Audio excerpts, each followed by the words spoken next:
Sa pagpili ng leader ng bansa, may kwenta ba ang desisyon mo?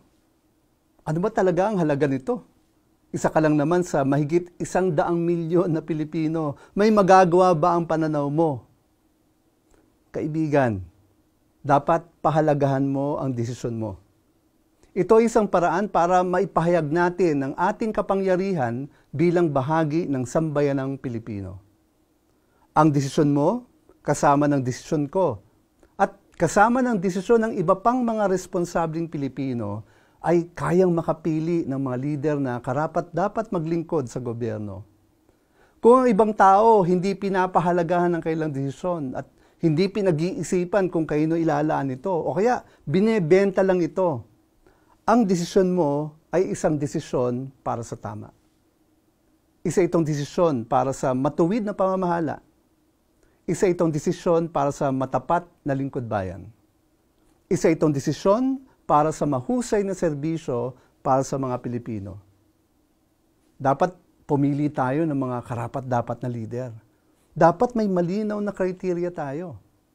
At sa tingin ko, ang kriteriya na ginamit ni Moses para sa pagpili ng mamamahala sa bayan ng Israel ay applicable pa rin sa panahon natin ngayon.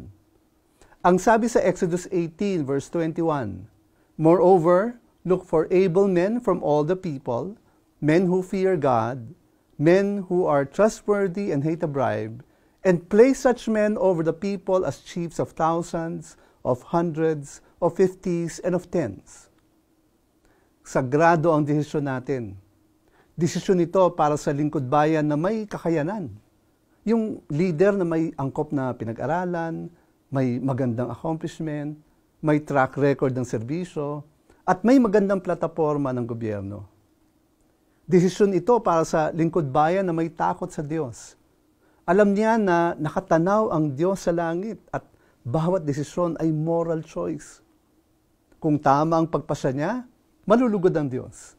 Pag mali ang pasya, may paghuhusga ang Diyos. Kaya't mas malamang na gumawa ng tama ang leader na may totoong takot sa Diyos. Desisyon ito para sa lingkod bayan na mapagkakatiwalaan. Yung sinasabi, ginagawa. Kaya nabubuo ang tiwala ng tao sa Kanya. Desisyon ito para sa lingkod bayan na galit sa katiwalian. Hindi kayang bilhin ang kanyang prinsipyo. Hindi niya binebenta ang kanyang kaluluwa. At hindi rin siya manunuhol. Ang desisyon mo, kasama ng desisyon ng lahat ng Pilipino na naghahangad ng malinis sa gobyerno, ito ay desisyon para sa tunay na pagbabago ng ating lipunan. Ito ay desisyon ng pag-asa para sa mas magandang kinabukasan. Piliin ang tama, gawin ang tama, para sa Diyos, para sa bayan, at para sa ating kinabukasan.